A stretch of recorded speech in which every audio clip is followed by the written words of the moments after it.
기자들 관심 본인들은 내 조작에는 직접 책임이 없다고 이야기를 하는데 초점을 잘못 잡은 거네다. 그럼요. 그러면 아까 검찰이 웃고 있겠네 지금. 그러니까 그럼 도덕성 측면만 뭐 이제 그렇게 생각하는 건데 도덕적 책임, 도덕적 책임. 의사 결정에 예. 기자회견의 의사 결정에 참여한 사람들은 다 기소를 면치 못해요.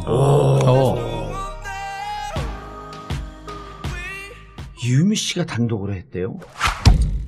이인미 씨가 단독을 하면 이인미 씨가 그 당대표거나 예. 당대표에 버금가는 장악력이 있어야 되는 거죠. 실권자.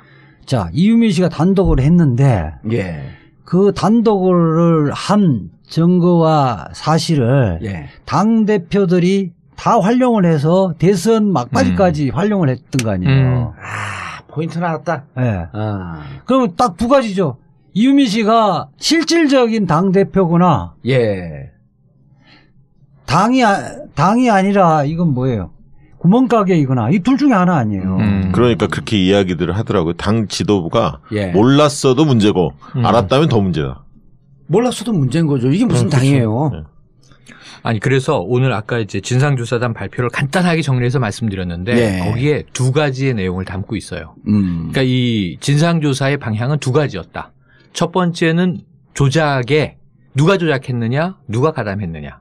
이유미 단독 범행으로 아까 결론을 내렸다 그랬잖아요. 예. 그러니까 주변 다른 사람들을 다 찾아봤지만 윗선이라고 계속 그동안 며칠 동안 언론에서 얘기했던 이준서 전 최고위원 몰랐다는 거죠. 그러니까 이준서 전 최고위원부터는 몰랐기 때문에 그 위로는 다 몰랐다는 거예요. 이준서 최고위원이 이 제보를 가져다가 공명선거 추진단에 넘기고 예. 그리고 이제 5월 5일에 발표를 하고 그리고 이제 아까 말씀하신 대로 당의 고위직들 이 주요 인사들이 다 이 얘기를 떠들었단 말이에요. 예. 두 번째 방향이 하나 나와 있어요. 두 번째 검증을 어떻게 했는가. 이 제보가 들어왔으면 검증을 하고 크로스 체크를 해서 이건 팩트다. 우리가 공당으로서 문재인 후보를 공격해도 법적 문제가 없다. 판단을 했을 거 아니에요. 이 안에 율사들이 한두 명이 아니지 않습니까? 그래서 검증을 한 것에 대해서 설명을 해요.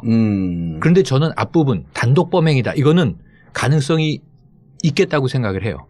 조직적 공모일 수도 있지만 단독 범행일 수도 있다. 가능성은 다 열려 있어요. 검찰 수사까지 볼 텐데 검증이 조금 신뢰가 안 가요. 오늘 발표 내용이. 그렇죠. 예. 그러니까 왜냐하면 검증을 어떻게 했느냐에 대해서 여기서 한 가지 말씀드릴게요. 이건 팩트가 5월 5일 날 이 공명선거 추진단에서 이걸 발표했을 때 기자들이 와서 듣고 이 일문일답 질문을 할 거 아닙니까? 그거 가기 전에 이게 조작을 단독 범행이냐 그렇지 않느냐는 실질적으로 조작을 음성 변조는 조작을 하는 거는 혼자서 하는 거예요. 네네네. 원래가 만들어내요.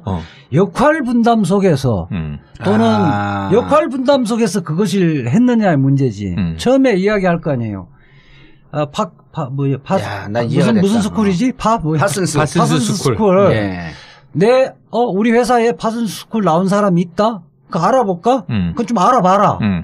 알아봐라 하는 순간부터 그렇죠. 공모래. 알아봐라. 그리고 내 이야기 듣길래 지금 그 문준용하고 잘 아는 것 같더라. 그래서 알아보겠다. 그래서 알아보라 그러고 이야기 들어보고 뭐 좀 안다 그러고 거기에서 이야기를 들으니까 아빠가 뭐 어떻게 해서 뭐 취업을 했다는 등의 이야기가 있다 그러니까 그거 녹음을 좀 해와라. 그렇게 이야기 듣고 녹음해온 것 같고 원래는 녹음 음원은 직접 들어야 되거든요. 직접 듣고 이 사람이 누군지 우리 좀 보자 그러니까 굳이 볼 필요가 뭐가 있느냐 하면서 사실은 이건 음성 변조된 걸 갖고 왔잖아요. 음성 변조된 거 갖고 오면 원 파일을 보는 게 상식이란 말이에요. 근데 그거 들었다는 거 아닙니까? 음성 변조 전의 내용을 이준서가 들었다는 거 아닌가요? 들었다 그러는 거죠. 들은 후에 당에서 이제 그 음성 변조를 했다고 하니까 그러면 이유미 씨도 대화를 한 것으로 나왔기 때문에 이유미 씨 목소리는 알고 있었을 거 아니냐. 그러면 이준서가 이유미가 그 대화 당사자 중에 한 명이었기 때문에 이건 조작이다. 이렇게 봤을 수도 있겠. 그런 합리적 의구심이 생길 수도 있죠. 대통령 선거인데 가장 유력한 후보에 대해서 그 허위 사실을 유포하는 거잖아요. 어쨌든 그렇죠. 결정적인 부분을 이런 말은 기자회견을 하는데 그 사람이 누군지 그 사람이 믿을 만한 건지 기본적으로 문준용하고 같은 동년배인지 몇 년 선배인지도 기본적으로 확인도 안 하고 했다? 이거는 오류일 가능성이 굉장히 많으면서도 오류여서도 그러니까 허위사실이라도 할 수 없다. 지금 당장 우리 대선에 이기는 게 급하다. 이게 미필적 고의 아니에요. 미필적 고의가 나오네. 그래서 지금 이재화 변호사님이 정리해 주신 게 진상조사단 발표에 두 덩어리가 있는데 하나는 이 제보의 내용이 조작된 정황에 대한 이 파악. 또 하나는 검증을 왜 제대로 못했느냐에 대한 파악인데 이 변호사님 말씀은 두 가지는 합쳐져 있다는 얘기예요. 그러니까. 이 단계를 분리할 수가 없다. 근데 아까 제가 단독 범행일 수도 있는 가능성이 열려 있다고 치자라고 전제한 이유는 다른 말로 하면 100번, 1000번, 10,000번을 양보해서 이 조작은 이유미가 스스로 이 감행한 거라고 전제를 해보자. 그래도 그 다음에 왜 이게 조작인 걸 못 찾아냈을까? 지금 우리가 보기에는 그게 더 이상한 거거든요. 그러니까 그게 미필적 고의라고 지금 귀결을 하신 거잖아요. 조작 자체로는 제가 안 돼요. 조작 자체는 제가 안 되고 범죄는 뭐냐면 그 허위 사실을 국민들에게 공표하는 게 제 범죄거든요. 그 과정에 조작한 부분은 그 중에 아주 일부예요. 조작됐든 안 됐든 간에 허위 사실을 공표하는 것이 죄이기 때문에 그걸 근거로 해갖고 사용해서 공표를 했잖아요. 말하자면 기능적 행위 지배를 한 거예요. 역할 분담이 다 된 겁니다. 아니 이렇게 된 거야. 예를 들어서 내가 등산용 칼을 사갖고 방에서 혼자 이렇게 들고 있어. 들고 거울도 보고 막 이렇게 찌르는 신용도 해. 이건 범죄 행위가 아닌 거예요. 그렇죠. 막상 나가서 사람을 위협하거나 사람을 찔렀을 때 범죄 행위가 되는 거거든. 혹은 나중에 있는데 누구를 찌를 목적으로 칼을 갖고 있다 검거가 돼도 미수예요 이거는. 근데 방에서 칼을 갖고 맨날 논다고 이게 조작한 거야 방에서 쉽게 얘기하면 이게 무슨 범죄 행위야. 그거를 이제 실행에 착수가 없다 그러는 거죠. 조작을 해도 실행에 착수를 안 한 범죄가 아니야. 아니 우리 조작을 많이 하잖아요. 안 해요 우린. 아니 뭐 이렇게도 해보고 저렇게 해보고 그거는 그냥 노는 거예요. 노는 거고. 그래도 안 해요 우린. 노는 거고. 기자회견을 시작할 시점부터 범행이 실행이 되는 거예요. 그러네요. 실행에 착수가 있는 거죠. 이준서는 강도가 좀 있을 뿐이지 공동정범이냐 공동종범이냐 공동 또 뭐 있죠? 세 개가. 잘 좀 뭐 이제 공동정범하고 뭐 공동정범 속에서는 우리 이제 공범하고 뭐 다 포함되는 건데 우리가 그냥 방조범이냐 그냥 공범이냐 이렇게 쉽게 이해하면 되는 거예요. 아니 방조범이 될 수가 없는 거고요. 기본적으로 이준서 최고위원하고 같이 처음에 논의를 했던 거 아니에요. 4월 말부터 뭐 그랬다. 그다음에 기자회견에 김성호나 지금 김인호는 기자회견 다 참여했잖아요. 그거는 직접 범죄 실행 행위를 한 거예요. 공표를 했기 때문에.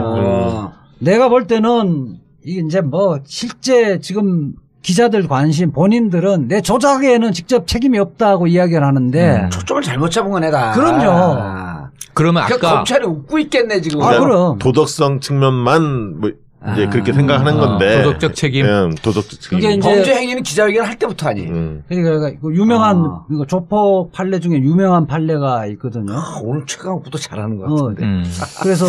그래서 와신상담. 자리 욕심 내는 것 같아. 조폭에 정고 2는 이제와 함께. 구성원들이 형님 저 양반이 이거 말도 안 들고 좀 너무 까불거리는데 손 좀 봐줄 거예요. 그래서 그래?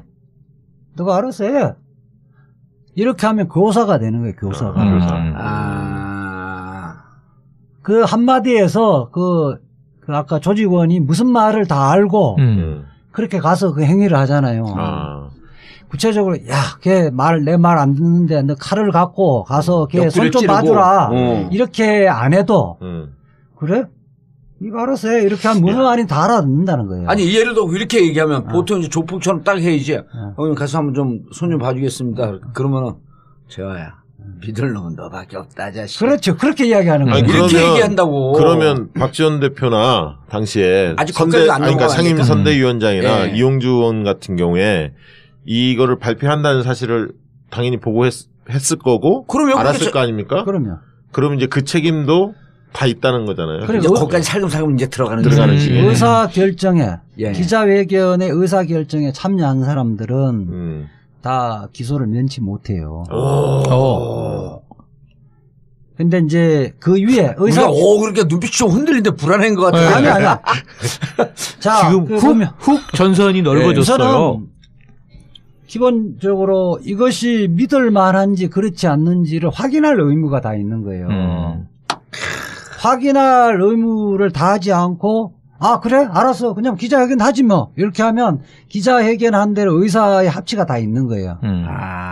그래서 기자회견을 했단 말이에요. 검증하지 않은 것도 책임이 커지네 이게. 아니 왜냐하면 그것이 사실이라고 믿을 만한 상당한 이유가 있는지 없는지를 판단하는 거거든요. 이 고의는 허위 사실에 대한 인식, 일반인의 시각에서 이것을 진실한 사실이라고 믿을 만한가 그렇지 않는가인데 상당한 이유가 있냐 이거죠. 공당의 제3당에서 제3당 유력 후보가 가장 그 대통령 선거에 당선될 가능성이 있는 후보자의 그 가족에 대한 그 비리를 폭로를 하는데 이거를 객관적으로 예컨대 이것이 약간 뭐 판결문이라든지 그다음에 관공서의 기록이라든지 이런 것들이 아니라 일반인 중에 확인도 안 된 사람이 그 말에 근거를 하려면 그 사람이 우리 사회에서 공적으로 인정된 사람인지 그것까지 확인한 이후에 기자회견을 해야 되는 거거든요. 그렇게 안 하면요, 우리 기준이 없어요. 그 시골에 있는 사람들이 이제 막걸리 먹고 맨날 헛소리 하는 사람인데 문재인이 옛날에 사람을 죽였다. 그런 녹음을 해갖고 그거를 갖고 기자회견 해봐래요. 이거하고 똑같은 거예요. 이야, 진짜 오늘 완전 작두 탔네. 그렇게 해버리면 말은 표현의 자유, 선거의 자유라고 하면서 실질적으로 모든 흑색 선전이 합법화되어지는 거예요. 면죄돼 버리는 거죠. 이재화 변호사가 정리를 잘했는데 제가 하나의 판례를 얘기해 드릴게요. 어우, 판례. 2008년, 2009년에, 2007년도에 이명박 대통령 선거 때 이명박 당시 대통령 후보의 부인 김윤옥 씨가 차고 있었던 시계가 문제가 됐어요. 시계를 어디 사진에서 딱 찍혔는데 누군가가 제보를 한 거예요. 그 시계 전문가가. 저거는 수천만 원짜리 명품 시계다. 제보를 했어요. 그런데 자 여기서 김현미 지금 장관 된 분이죠. 김현미 씨가 국토교통부 장관. 당시 이재화 변호사. 지금 교통부 장관 됐죠. 국토교통부 장관인데 이재화 그 김현미 의원이 제보 들어왔어. 이거 명품 시계래. 그리고 김윤옥 여사는 명품 시계를 찼다. 이러고 발표를 해요. 오케이.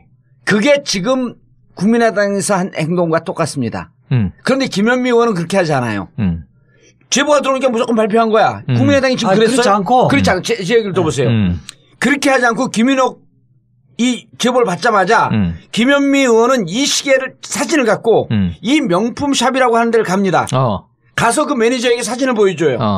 그러니까 매니저가 우리 시계 맞습니다 그래요. 그렇게 확인을 하고 발표한 거예요. 그러니까 국민의당과는 완전히 틀려요. 감정을 받아서. 그렇죠. 국민의당과 완전 틀려. 녹음 테이프 왔어요?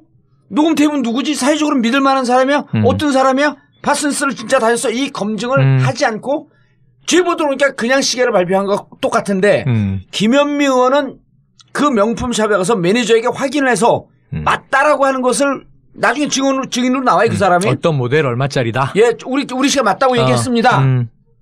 확인됐잖아요. 진실로 믿을 만한 상당한 근거가 있잖아. 그러네요.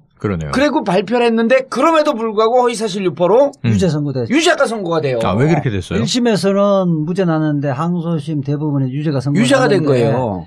그거는 공식적으로 정확하게 공식적으로 확인해서 예컨대 거기에 점포에 일을 하는 매니저한테 물어봤는데 공식적으로 회사에 물어보고 확인했어야 되는데 그렇지 않았다. 그러니까 사실 여부에 대한 확인을 좀 더 신중했어야 한다 이런 거죠. 하지 않았다는 거거든. 야, 그거에 비하면 뭐 이거는 어마어마한 그리고 이런 판례가 있으므로 실제 그게 이제 나중에 알아보니까 개성공단에서 입점한 업체 로만손 시기였어요. 네네.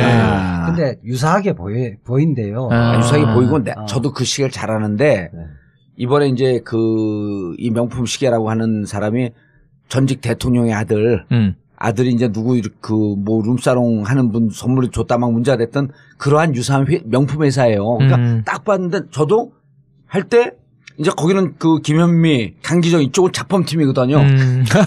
나는 이제 BBK 팀이고 딱 봤는데 그래갖고 그 자기 건물에 룸사롱 임대 준 거, 그 다음에 뭐 그 딸들 자식들 이거 했는데 내가 봐도 명품 시계처럼 딱 보여요. 그거하고 이 사건하고 조금 더 이야기하면 네. 그 김현미 의원이 직접 가지는 못하잖아요. 예.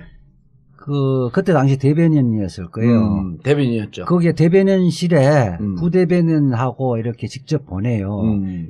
가서 점포의 매니저가 이거 맞다 그러다 1,000만 원짜리 시계 맞다 그러더라고 보고를 했거든. 김현미 입장에서는 믿을만한 상당한 부대변인이 가서 맞다고 그러니까 부대변인 말을 신뢰할 수밖에 없잖아요. 예, 부대변인 또 직접 갖고. 예.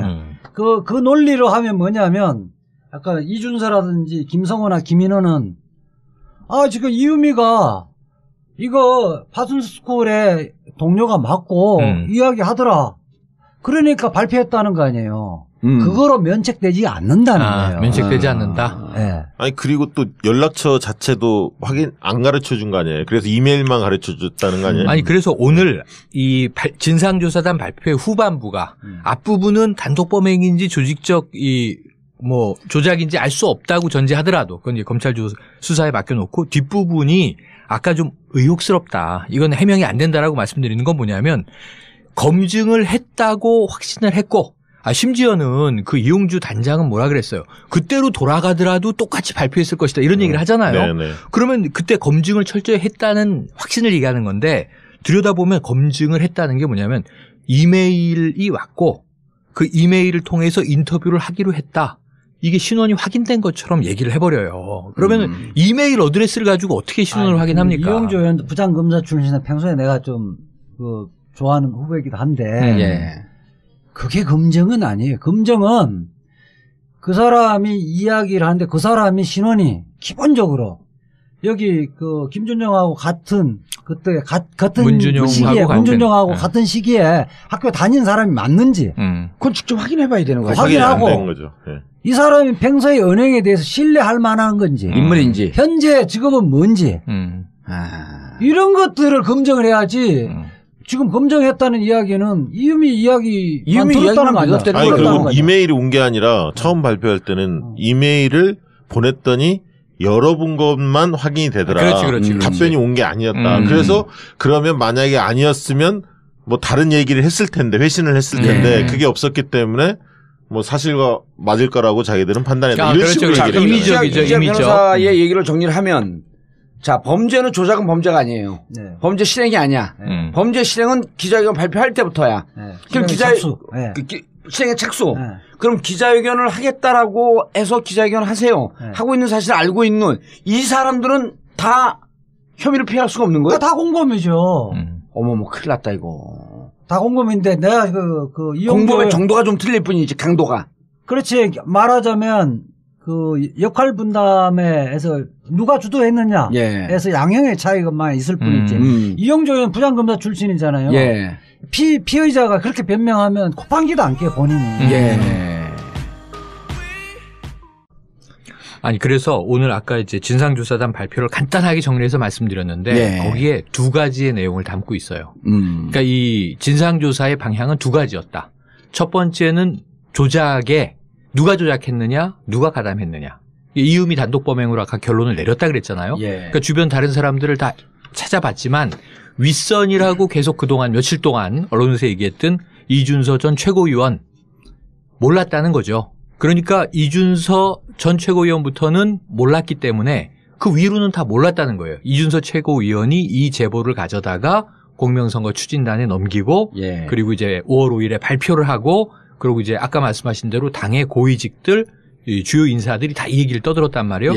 두 번째 방향이 하나 나와 있어요. 두 번째 검증을 어떻게 했는가. 이 제보가 들어왔으면 검증을 하고 크로스 체크를 해서 이건 팩트다. 우리가 공당으로서 문재인 후보를 공격해도 법적 문제가 없다 판단을 했을 거 아니에요. 이 안에 율사들이 한두 명이 아니지 않습니까? 그래서 검증을 한 것에 대해서 설명을 해요. 그런데 저는 앞부분 단독 범행이다. 이거는 가능성이 있겠다고 생각을 해요. 조직 아빠가 뭐 어떻게 해서 뭐 취업을 했다는 등의 이야기가 있다 그러니까 그거 녹음을 좀 해와라.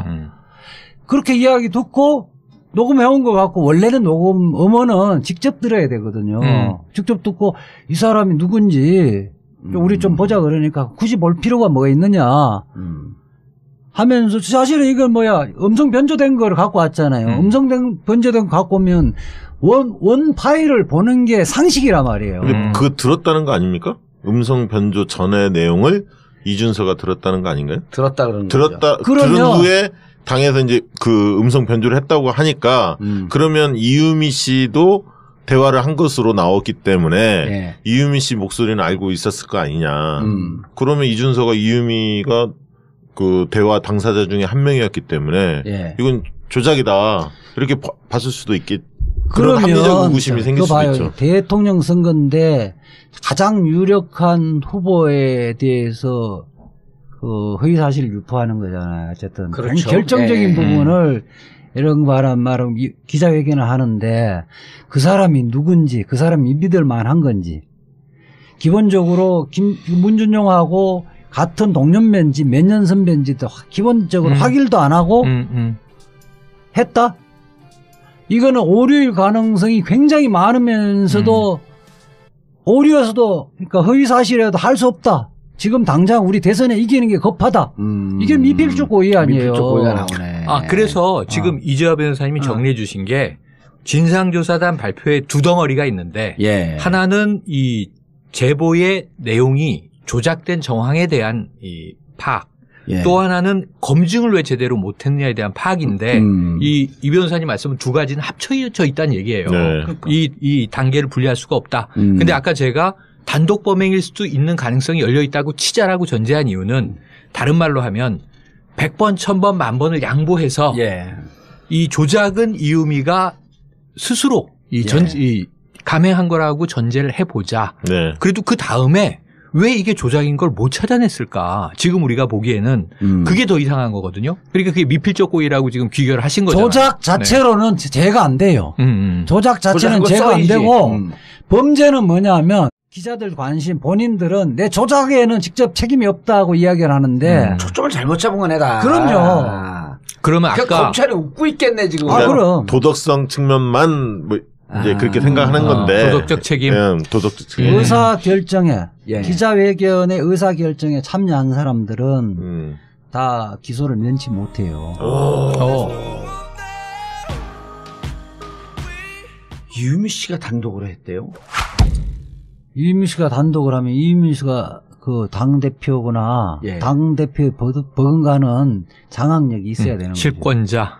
자, 이유미 씨가 단독을 했는데 그 단독을 한 증거와 사실을 당대표들이 다 활용을 해서 대선 막바지까지 활용을 했던 거 아니에요.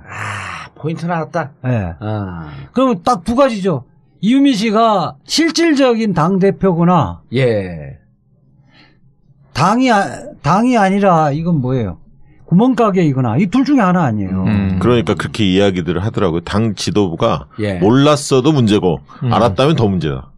몰랐어도 문제인 거죠. 이게 무슨 당이에요. 직접 공모일 수도 있지만 단독 범행일 수도 있다. 가능성은 다 열려 있어요. 검찰 수사까지 볼 텐데 검증이 조금 신뢰가 안 가요. 오늘 발표 내용이. 그렇죠. 그러니까 왜냐하면 검증을 어떻게 했느냐에 대해서 여기서 한 가지 말씀드릴게요. 이건 팩트가 5월 5일 날 이 공명선거 추진단에서 이걸 발표했을 때 기자들이 와서 듣고 이 일문일답 질문을 할 거 아닙니까? 잠깐 가기 전에 이게 조작을 단독 범행이냐 그렇지 않느냐는 실질적으로 조작을 음성 변조는 조작을 하는 거는 혼자서 하는 거예요. 네네네. 원래가 만들어내요.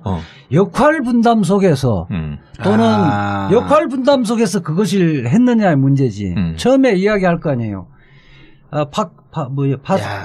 무슨 스쿨이지? 파슨스 스쿨.